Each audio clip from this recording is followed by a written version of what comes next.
పెట్టే ముందు బతిమాలేట. కాళిదాసు చెబుతున్నాడు, స్వామి పెళ్లి కూతురు భయపడుతుందయ్యా, మెళ్ళో ఈ పాములే ఉంటాయా, ఇక్కడో పాము, చేతికో పాము, ఈ భుజదండం మీద ఓ పాము, నడువుకు ఓ పాము, అన్ని పావులేనాయా, పెళ్లిపేటల మీద కూడా పాములేనా, ఈ పాములు తీసేవయ్యా, ఆభరణాలు ధరించవయ్యా, లేవంటే చెప్పవయ్యా, నేను ఇస్తాను. ఆయన బోర్డు ఉన్నాయి కదా మరి, కౌస్తుభం అమ్మో, ఆయనకి చాలా ఆభరణాలు ఉంటాయి కదా మరి.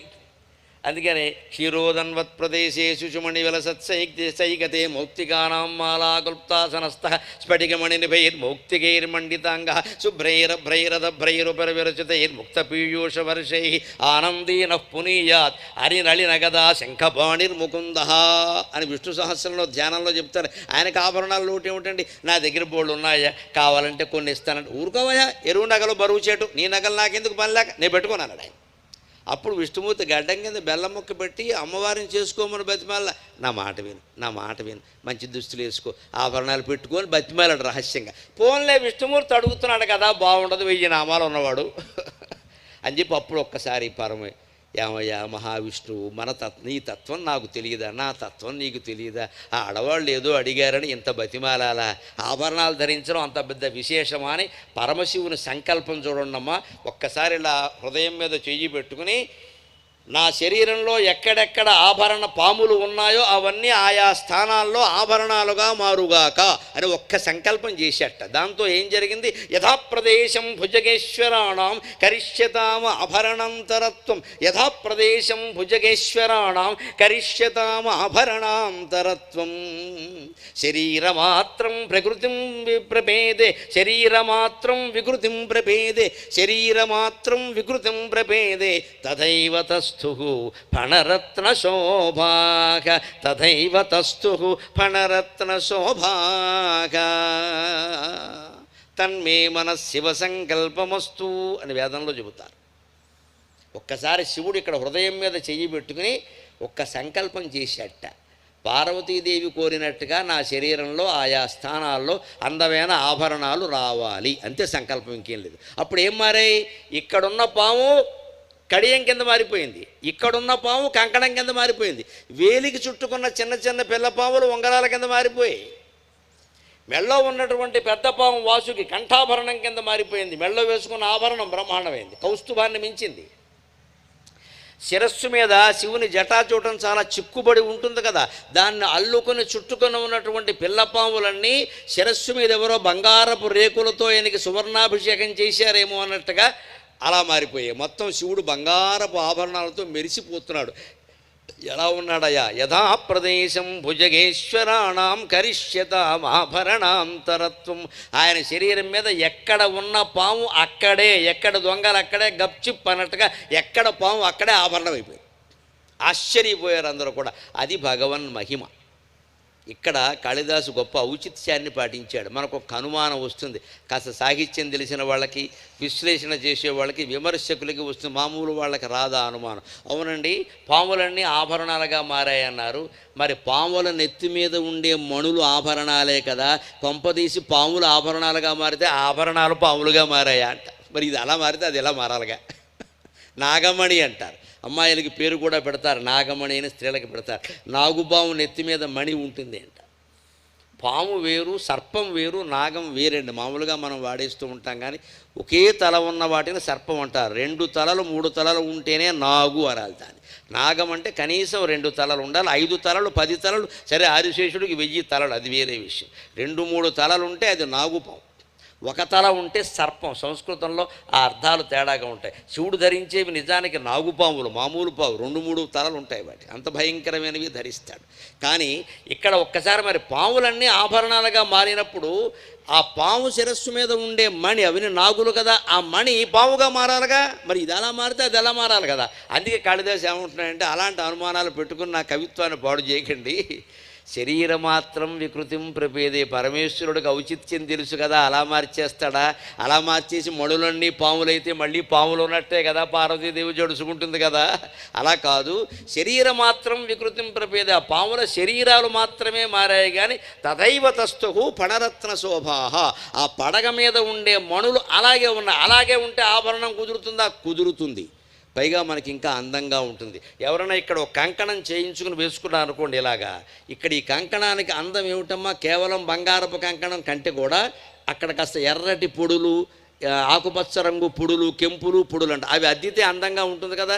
దానికి మధ్యలో ఇక్కడ ఇది నాగబంధం, ఇటు అటు పాము ఆకారాలు ఉంటాయి. ఇంకోటి సింహతలాటం అంటారు, సింహం బొమ్మ ఉంటుంది. ఇంకోటి మొసలి ఆకారంలో ఉంటుంది, మకర కంకణం అంటారు, దాని రకరకాలుగా ఉంటాయి. ఇది నాగ కంకణం నాకు వేసింది. అందుకని ఇక్కడ ఈ పాముల ఆకారం వల్ల పాముల కళ్ళుగాను ఈ స్క్రూ బెట్టును బిగించిన చోట ఎర్రటి పుడులు వేయడం వల్ల అందం వచ్చిందా లేదా. అలాగే ఇక్కడ శరీరం దగ్గర ఉన్న పాము, ఇక్కడ ఉన్న పాము వంకీగా కడియంగా మారితే ఆ పాము నెత్తి మీద ఉండే నాగమణి ఆ కడియంలో మణిలా ప్రకాశించి బంగారానికి రత్నం అద్దినట్టుగా, రత్నం తొడిగిన బంగారంలో రత్నం పొదిగినట్టుగా మరింత అందంగా ఉంది అన్నాడు. ఇక్కడ మనం గ్రహించవలసింది ఏమిటి అంటే, గిరిజా కళ్యాణాన్ని మనం అవగాహన చేసుకుంటే నిరంతరం మనస్సులో నమశివాయ నమశివాయ నమశివాయ, శ్రీమాత్రే నమః శ్రీమాత్రే నమః అనే నామాలు మనం స్మరిస్తూ ఉంటే ఏం జరుగుతుందంటే, పావులన్నీ ఆభరణాలుగా మారతాయమ్మా. మన జీవితంలో పావులంటే భయాలు, కష్టాలు, అనారోగ్యాలు అవన్నీ మనకు అనుకూలంగా ఆభరణాలుగా మారతాయి. పరమేశ్వర కటాక్షం అటువంటిది. ఎందుకని ఆయన కేవలం సంకల్పం మాత్రం చేత పాముల ఆభరణాలుగా మార్చేశాడు కదా. పాము దేనికి సంకేతం గమనించండి, పాము భయానికి సంకేతం. పాము అంటే భయం, పాము భయానికి సంకేతం. పాము ఆభరణంగా మారిందంటే నీ జీవితంలో ఏ విషయానికి నువ్వు భయపడుతున్నావో అది నీ జీవితంలో ఆభరణంగా మారుతుందమ్మా. నమశివాయ అనే 5 అక్షరాలు అంత గొప్పవి, పంచాక్షరి మంత్రం అంత గొప్పది. ఎటొచ్చి ఆ మంత్రాన్ని నిరంతరం మనస్సులో స్మరించాలి. ఒక్కసారి ఏదో పెళ్లి చూసాం, పేరంటం చూసాం, వెళ్ళిపోయాం అంటే కాదు, ఇంకా దాన్ని మనస్సులో స్మరిస్తూ ఉండాలి. ఈ చూడడం అనేది ఒక ప్రేరణ, ఒక స్ఫూర్తి, ఒక ఇన్స్పిరేషన్ అంటారు ఇంగ్లీషులో. కళ్యాణం జరిగినా, గుళ్ళో ఏ క్రతువు జరిగినా అవన్నీ జరగాలి. అది ఒక ప్రేరణ, వారికైనా మనకైనా ప్రేరణే. మనం ఇంటికి వెళ్ళాక దీన్ని మళ్ళీ నేను చెప్పిన మాటలను మీరు దానికి అన్వయం చేసుకుని స్మరించుకుంటే అప్పుడు మన జీవితాలన్నీ కూడా అంగరంగ వైభోగంగా ఉంటాయి. మనం కోరుకోవలసింది అది కదా, ఇది సామాన్యం కాదు కదా. అందుకని మన జీవితాల్లో ఎప్పుడైనా మీకు భయం అనిపిస్తే శివస్మరణ చేయండి. ఒక్కరు ఉన్నప్పుడు భయం అనిపించినా సరే, ఎవరైనా బెదిరిస్తే భయం అనిపించినా సరే, వారిని ఏదో అన్నాం, వారు మనం ఏం చేస్తారో అని భయం వేసినా సరే, మనం నిజం మాట్లాడామండి, ఎవరిని కావాలని అనలేదు, మనం నిజం మాట్లాడాం. అది ఎవరికో బాణం కింద తగిలితే దానికి ఎవరేం చేస్తారమ్మా, మనం నిజం మాట్లాడాం, సత్యం మాట్లాడడం మన లెక్క. సత్యానికి సమాజం తల వంచాలి కానీ సమాజానికి సత్యం తల వంచకూడదు. అందుకని మనం నిజం మాట్లాడాం. భయం అవుతుంది అయినా సరే, అయ్యో వారిని అన్నాం, వారేమనుకుంటారో, ఏం భయం లేదు. నమశివాయ అనే నామం జపించేవాడిని ఎవ్వరు ప్రపంచంలో సమస్త శక్తులు ఏకమైన శివనామం జపించే భక్తుడిని ఎవ్వరు ఏమీ చెయ్యలేరు, వెనకాల శివో రక్షత. అంతటి ధైర్యాన్ని కేవలం నామస్మరణ కలిగిస్తుంది.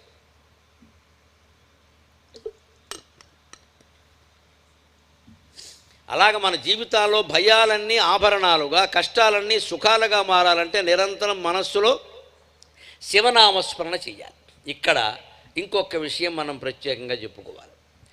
ఇది అయిపోయాక విష్ణుమూర్తి, బ్రహ్మ, శివుడు ముగ్గురు వరుసగా నిలబడ్డారట. ఏదో గ్రూప్ ఫోటో కోసం నిలబడినట్టు. మరి పెళ్లి దగ్గర ఒకటి ఉంటుంది, గ్రూప్ ఫోటో ఒకటి ఉంటుంది కదా. పైగా వచ్చిన వాళ్ళందరూ మరి నా బోటిగాడు కనిపిస్తేనే ఓ పళ్ళు, పంచెలు, పాదాభివందనాలు, పారితోషికాలు ఎక్కడ ఆగట్లేదే జనం. నేను ఆపవలసి వస్తుంది. కానీ బ్రహ్మ, విష్ణువు, శివుడు ముగ్గురు కనపడితే ఆగుతారండి? మొత్తం వచ్చి మీద పడిపోరు ముగ్గురు ఒక్కసారి. ఎందుకంటే బ్రహ్మదేవుడు పెళ్లి చేయించడానికి వచ్చాడు, శివుడు స్వయంగా పెళ్లి కొడుకు, విష్ణుమూర్తి బావమరిది గడ్డం కింద బెల్లముక్క పెట్టడం కోసం వచ్చాడు. ముగ్గురు ముఖ్యమైన వ్యక్తులే, ముగ్గురు ఓ చోట నిలబడ్డారట. అప్పుడు కాళిదాసు వర్ణిస్తున్నాడు, వచ్చిన వాళ్ళు అనుకున్నారట, లోకాన్ని పాలించేవాళ్ళు వీళ్ళే కదా.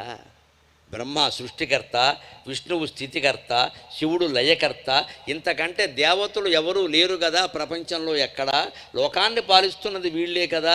ఈ ముగ్గురు ఒక్క చోట ఉన్నారు. ఆ దృశ్యం ఎలా ఉందంటే, ఏకైవ మూర్తిర్బిభిధే త్రిధాసా సామాన్యమేషాం ప్రథమావరత్వం సామాన్యమేషాం ప్రథమావరత్వం విష్ణోర్హరక తస్య హరిః కదాచిత్ వేధాతయో తావపి ధాతురాద్యౌ అంటాడు.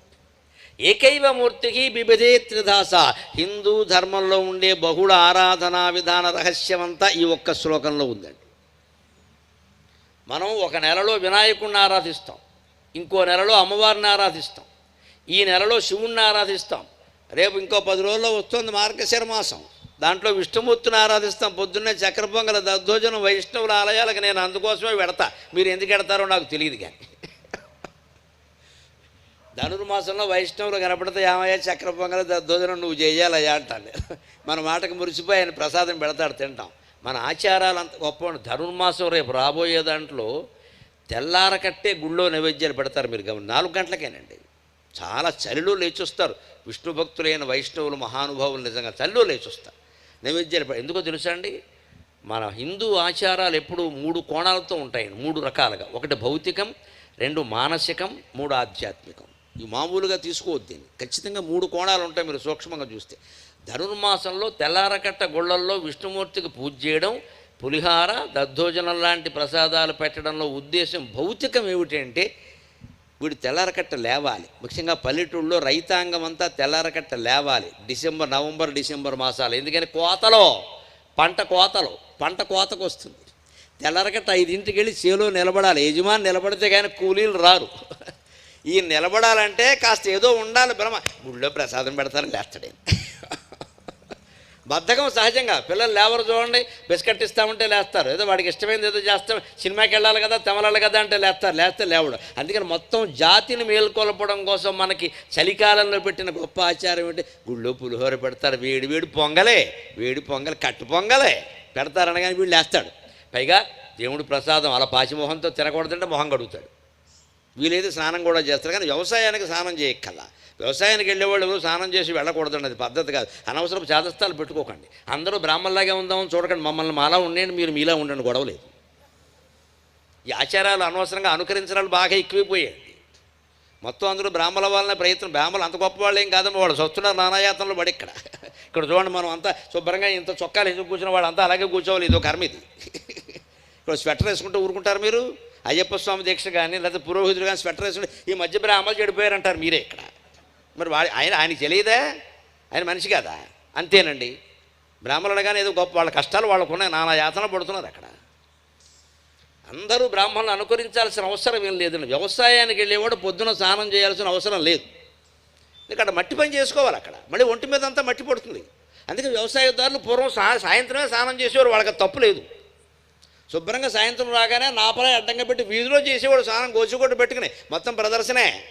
ఏమైనా కానీ ప్రత్యక్ష ఇది లవ్, దాన్ని ఏమంటారు టీవీ భాషలో లైవ్ ప్రత్యక్ష ప్రసారం వీధంతా. ఆ వీధిలో ఇంకెవడ వెళ్ళడానికి వీల్లేదు, నిలబడతాడు అంతే. అక్కడ ఇంటి ముందే నాపరాయి శుభ్రంగా గోచుకోటి ఒకటే, ఇంకేముండదు అక్కడ. వేడి నీళ్ళు వాళ్ళ ఆవిడ కాగు నీళ్లు కాస్తుంది అక్కడ పెడుతూ. ఆ నీళ్ళు అన్నీ అయిపోయే వరకు పోసుకుంటాడు.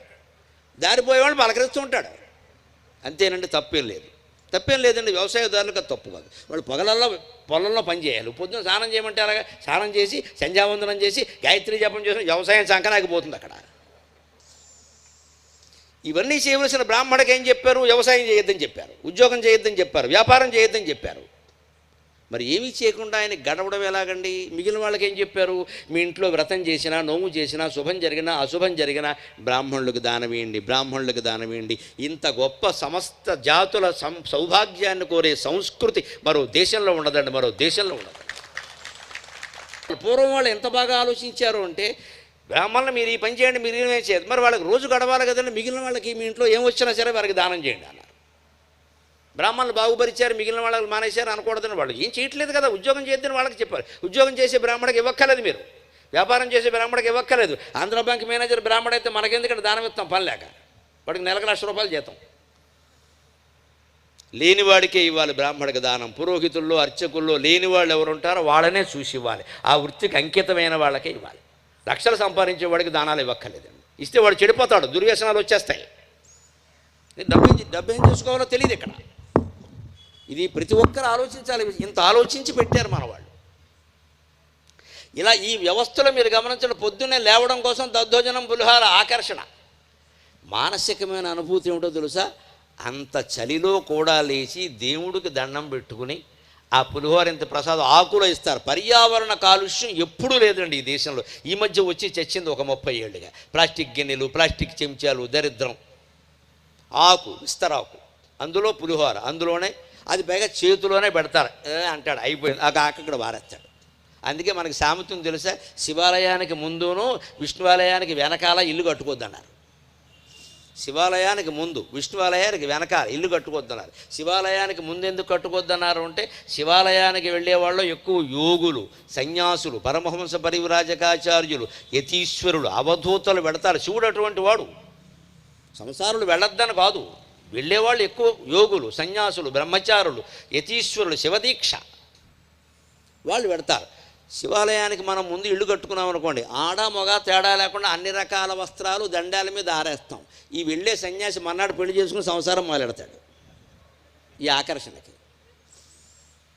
బట్టలు ఎంత బాగున్నాయి, మనుషులు ఎంత బాగుంటారు అనుకుంటాడు. మరి అక్కడ ఇల్లు కట్టుకున్నాక ఆరేక తప్పదు కదా.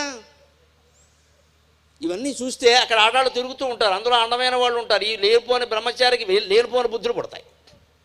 అందుకని శివాలయానికి ముందు ఇల్లు కట్టుకొస్తున్నారు. విష్ణుమూర్తి ఆలయానికి వెనకాల కట్టదని ఎందుకు తెలుసు? విష్ణుమూర్తి ఆలయంలో ప్రసాదాలు ఎక్కువ, తిన్నాకులండి వెనకాల బారేస్తారు. ఈయన వేరే ఆకు కుట్టించుకోక్కర్లేదు, ఇంకా అన్నీ ఎంగులేకులే ఉంటాయి. గుడి వెనకాల బారేస్తారు మొత్తం. ఈయనకి వేరే ఆకులు అక్కాల, కుట్టించారు అక్కడే ఆకులే తిన్నాకులు. అందుకని ప్రతి సామెతలో ఇంత ఆచారం ఉందండి. మానసికమైన అనుభూతి అంటే చలికాలంలో కూడా పొద్దున్నే లేచి కాస్త చలివంట కాగి మొహం కడుక్కొని ఆ దేవుడి గుళ్ళోకి వచ్చి నమస్కారం పెట్టుకుంటే ఎంత అనుభూతి అండి, ఎంత మానసిక అనుభూతి. ఇక ఆధ్యాత్మికం ధనుర్మాసం, విష్ణుమూర్తి స్వయంగా శ్రీరంగనాథస్వామిగా ఆవిర్భవించినటువంటి మాసం. ఇంత పొద్దున్నే మనం లేచి వ్యవసాయం పని చేయడానికి ముందు గుళ్ళోకి వెళ్ళి స్వామివారి ప్రసాదం స్వీకరించి వ్యవసాయంలో ప్రవేశిస్తున్నాము అంటే ఆ పంట కూడా, వరి పంట కూడా ప్రతి గింజ స్వామివారి పొంగలిలో వాడినటువంటి ధాన్యపు గింజ కిందే లెక్క. అందుకే చూడండి, మీరు ధనుర్మాసం ప్రసాదాలు అన్ని బీజంతోనే చేస్తారు. పులిహోర, చక్కెర పొంగలి, దద్దోజనం అన్నీ బీజంతోనే. ఎందుకంటే వ్యవసాయం పంట అంటే నీ చేలో పండిన పంటను కూడా దేవుడు ప్రసాదంగా భావించవయ్యా. ఏదేదో మామూలు అమ్ముకునే సరుకు అనుకోక దేవుడు ప్రసాదంలో భావించు. తినే ప్రతి ముద్దని భగవత్ ప్రసాదంలా భావించు. ఇంత గొప్ప ఆచారం అండి. ఇలాంటి ఆచారాలు విష్ణుమూర్తి ధనుర్మాసంలో ఉన్నాయి. ఈ మూర్తుల్ని మనం ఆరాధన చేయడంలో వినాయకుణ్ణి, అమ్మవారిని, శివుణ్ణి, విష్ణువుని, రేపు రథసప్తం వస్తే సూర్యుణ్ణి, శివరాత్రి వస్తే మళ్ళీ శివుణ్ణి, రేపు శ్రీరామనవమి వస్తే ఇంటింటా శ్రీరామ కళ్యాణమే, శ్రీరాముణ్ణి ఆరాధన చేయడంలో ఉద్దేశం ఏమిటంటే ఏకైవ మూర్తిర్బిభిదే త్రిదాస, ఒకే మూర్తి ఇక్కడ బ్రహ్మ విష్ణు మహేశ్వరులుగా మారినట్టే ఒకే మూర్తి మనకి శివుడుగా, రాముడుగా, కృష్ణుడుగా, అయ్యప్ప స్వామిగా, అలాగే కుమారస్వామిగా, అనేక రకాలుగా అమ్మవారుగా, మన నూకాలమ్మదేవిగా కనిపిస్తూ ఉన్నాడు. ఏ గుళ్ళోకి వెళ్ళి మనం దండం పెట్టుకున్నా ఒకే దేవుడికి దండం పెడుతున్నాం అనే భావనతో ఉండాలి తప్ప నాకు ఈ దేవుడే, నాకు ఈ దేవుడే, నాకు ఈ రూపమే, ఈ నామమే అంటే మూర్ఖత్వంలో పడినట్టే లెక్క. మత కలహాలన్నీ అక్కడే వచ్చేస్తాయి. అంచేది విగ్రహారాధన చెయ్యాలి, గుళ్ళోకి వెళ్ళాలి. వెళ్ళినప్పుడల్లా భగవతత్వాన్ని అర్థం చేసుకుని 60 ఏళ్ళు దాటాక ఇంక గుళ్ళోకి వెళ్ళడం తగ్గించి ఇంట్లోనే ఉండి గుండెల్లో దేవుణ్ణి చూడగలగాలి. అది నిజమైన అభ్యాసం, అది నిజమైన అభ్యాసం. అందుకే వివేకానందుడు ఒక మాట అంటాడు, సాహసించి ఆయన మాట మీకు చెబుతాను, అపార్థం చేసుకోకండి. 60 ఏళ్ల లోపువాడు గుళ్ళోకి వెళ్ళకపోతే తప్పు, 60 ఏళ్ళు దాటినవాడు వెడితే తప్పు అన్నాడు ఆయన. వెడితే ఏదో అపచారం, దోషం అని కాదు. అక్కడ 60 ఏళ్ళు దాటాక కూడా గుడిలో ఉన్నది, గుండెల్లో ఉన్నది ఒక్కటే నీకు తెలియకపోతే ఎప్పుడు తెలుసుకుంటావయ్యా? 60 దాటితే 70, 80 పోతావు. ఇంకా ఆలోచించవా? ఎంతసేపు గుళ్ళోకి వెళ్ళడం, తిరుగుతూ ఉండవు. నేను 100 ప్రదక్షిణాలు చేశా, నేను 200 చేసి, ఇదంతా వ్యాయామం, ఇంకేం చెప్పక. దానికి మళ్ళీ లెక్కలోటి మనకి ఇక్కడ కాగితాలు పట్టుకుని, పెన్ను పట్టుకుని 1, 2 ఈ లెక్కలు వేసేవాళ్ళు ప్రదక్షిణం చేయకూడదండి. అసలు లెక్కలు ఏంటంటే ప్రదక్షిణం ఎవరి కోసం తిరుగుతావు? లెక్కలా? ఎందుకంటే మొక్కుబడి, నేను మొక్కుకున్నా నాకు అవ్వాలి. కోరికల కోసం దేవుడి చుట్టూ తిరుగుతావా? దేవుడి చుట్టూ తిరగడానికి ముందే మన కోరికలను వదిలిపెట్టాలి. అదే భారతీయ ఆధ్యాత్మికత. కోరికలను వదిలిపెట్టాలి. అందుకోసం ప్రదక్షిణ 3 సార్లే ప్రదక్షిణ, 30 సార్లు 108 సార్లు ఉండదని లెక్క. అదంతా వ్యాపారమే. పిచ్చి నమ్మకాలు పెంచడమే బాగా. 3 సార్లు. ఒకసారి ప్రదక్షిణం చేసాం, తమోగుణం వదిలై, నిద్ర, బద్ధకం, ఆలస్యం, హింస మనసులో ఉండొద్దు. 2వ సారి ప్రదక్షిణం చేసాం, రజోగుణం వదిలై, పంతాలు, పట్టింపులు, రాజకీయాలు, కక్షలు, కార్పణ్యాలు వదిలై. 3వ సారి ప్రదక్షిణం చేశాం, సత్వగుణం, నేను దైవభక్తుణ్ణి, నేను వ్రతాలు చేశా, నోములు చేశా, ఈ అహంకారం కూడా వదిలై. నీలాంటి వాళ్ళు చాలామంది ఉన్నారు. అంతే లెక్క. 3 ప్రదక్షిణాలతో 3 అహంకారాలు వదిలేస్తే లోపలికి వెళ్ళాక పూజారి గారు ఏమంటారండి, బాబు ఆత్మ ప్రదక్షిణ నమస్కారాన్ని సమర్పయామి, మీ చుట్టూ మీరు తిరగండి అంటే అర్థం ఏంటండి? కళ్ళు తిరిగేలా తిరగమని కాదు. అక్కడ అందరూ 108 ప్రదక్షిణాలు చేసామంటారు. ఓ పని చేయండి, ఆత్మ ప్రదక్షిణ కూడా 108 చేయండి. కళ్ళు తిరిగి ఆసుపత్రిలో పడతారు వెళ్ళి. బ్రహ్మాండంగా ఉంటుంది ఫలితం. చేయరండి. ఆత్మప్రదర్శనం అంటే అర్థం ఏమిటంటే నీ చుట్టూ నువ్వు తిరగమంటే అర్థం ఏంటంటే దేవుడు ఏం చెబుతున్నావు, ఒరే సన్నాసి ఇంతవరకు నా చుట్టూ తిరిగేవరా, నీకు విసుగొచ్చింది నాకు విసుగొచ్చింది, ఇక నీ చుట్టూ నువ్వు తిరగరా నాయనా, నువ్వెవరో తెలుసుకో, నువ్వెవరో తెలుసుకో, నువ్వెవరో తెలుసుకో. నేనెవరు అనే ప్రశ్నకి సమాధానం దొరక్కపోతే జీవితం అంతా దండగా, జీవితం భ్రష్టు పట్టినట్లు లెక్క. నేనెవరు నేనెవరు నేనెవరు, నేను పురుషుణ్ణి కాదు, నాకు కులం లేదు, నాకు మతం లేదు, నేను అసలు జీవిని కాదు, నేనెవరో నాకు తెలియాలి, నేనెవరో నాకు తెలియాలి, శివుడెవరో నేను అదే, నారాయణుడు ఏదో నేను అదే, నారాయణోహం నరకాంతకోహం అని శాస్త్రాలు ఎందుకు చెబుతున్నాయి స్పష్టంగా. నాకు ఎందుకు ఇంకా ఈ బుర్రకు అర్థం కావట్లేదు. 60 వచ్చినా 70 వచ్చినా 80 వచ్చినా ఆసుపత్రిలో వీడు పోతాడు అని చెప్పినా మనకి ఈ జ్ఞానం కలగడం లేదే. ఇంకా అప్పుడు పోయేటప్పుడు ఏ తీర్థం తాగితే మంచిది, వాడు అలవాటు పడిన తీర్థం పోయిన గొడవ వదిలిపోతుంది.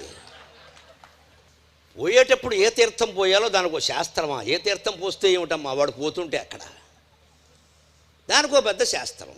దాన్ని తాకితే ఎక్కడికి వెళ్ళిపోతాయి, ఎక్కడికి వెళ్ళడం. ఇదివరకు అన్నీ పుచ్చుకున్నప్పుడు ఎక్కడ ఉన్నాడో అక్కడే ఉంటాడు. ఈ అజ్ఞానం కాదండి ప్రచారం కావలసింది. పోయేలోగా నువ్వు తెలుసుకోవలసింది తెలుసుకోనప్పుడు ఏం తిన్నా ఒకటే, ఏం తాగినా ఒకటే, ఉన్నా ఒకటే, పోయినా ఒకటే. ఆ సాధన ఎప్పటి నుంచి చేయాలి? 60 ఏళ్ళకైనా చేయవా, 70కైనా చేయవా, 80 వచ్చినా చేయవా, ఎప్పుడు చేస్తావు ఇంకా? అందుకని ఒళ్ళు మండి అన్నాడు వివేకం. 60 ఏళ్ళు దాటాక నీకు ఎందుకు పని లేక ఇంట్లో కూర్చో, జపం చేయి, ధ్యానం చేయి, అంతా భగవత్ స్వరూపమే. ముందు మీ ఆవిడతో ప్రారంభించు, ఆవిడ కూడా భగవత్ స్వరూపమే. తగాదాలు మానాయి, ఏం తగాదాలు ఉండవండి. భార్యను భగవత్ స్వరూపంగా, భర్తను భగవత్ స్వరూపంగా భావిస్తే తగాదాలు ఎందుకు ఉంటాయమ్మా పని లేక. మనం గుళ్ళో దేవుడే దేవుడు, ఇంట్లో అందరూ దెయ్యాలు ఉన్నారు, మనం దెయ్యాల కొంపలోనే ఉంటాం. ఇంట్లో ఉన్నవాడు దేవుడు అయితేనే గుళ్ళో వాడు కూడా దేవుడు అవుతాడు ఖచ్చితంగా. ఇంట్లో ఉన్నవాడు కానప్పుడు గుళ్ళో ఉన్నవాడు కూడా కాడండి. అదే చెబుతున్నాడు ఇక్కడ కాళిదాసు. ఏకైవ మూర్తి బిభదేత్రదాస, ఒకే మూర్తి 3 రకాలుగా మారాడు. సామాన్యమేషాం ప్రథమావరత్వం. మనకు అప్పుడప్పుడు చూడండి పురాణాల్లో కొన్ని తేడాలు ఉంటూ ఉంటాయి. చాలామంది మమ్మల్ని అడుగుతూ ఉంటారు, ఏమండి శివపురాణంలో శివుడు గొప్పవాడు అంటారు, విష్ణు పురాణంలో విష్ణువు గొప్పవాడు అంటారు, మరి గణేష ఖండంలో గణపతి సృష్టికి మూలం అంటారు. ఇంతకీ ఎవరు మూలం అండి? నేను అనేది మూలం, వీరెవ్వరూ మూలం కాదు. నేను అనేది మూలం, ఆత్మ అనేది మూలం. లోపల నేను నేను అని చిన్నప్పుడు పుట్టింది మొదలు మనిషి ప్రాణం పోయే వరకు, ఊపిరి తీయడం మొదలుపెట్టింది మొదలు ఊపిరి పోయే వరకు నేను నేను అనగానే ఏ లోపల జ్యోతి స్ఫురిస్తుందో అది సృష్టికి మూలం. దాన్ని మీరు బ్రహ్మ అంటారా, విష్ణువు అంటారా, శివుడు అంటారా, నోకాలమ్మ అంటారా, మీ ఇష్టం, ఏదోటి అనుకోండి. అది పెద్ద విషయం కాదు. నామరూపాలు ఉన్నంతకాలం అది అర్థం కాదు. అందుకే మనకు తెలుగులో గొప్ప తిట్టు ఉంది, బాగా కోపం వచ్చినప్పుడు నామరూపాలు లేకుండా పోతామంటారు. నిజానికి అది ఆశీర్వచనం. నామరూపాలు లేకుండా పోతేనే భగవత్తత్వం అర్థమవుతుంది. తెలుగులో తిట్లు కూడా చాలా గొప్పవి.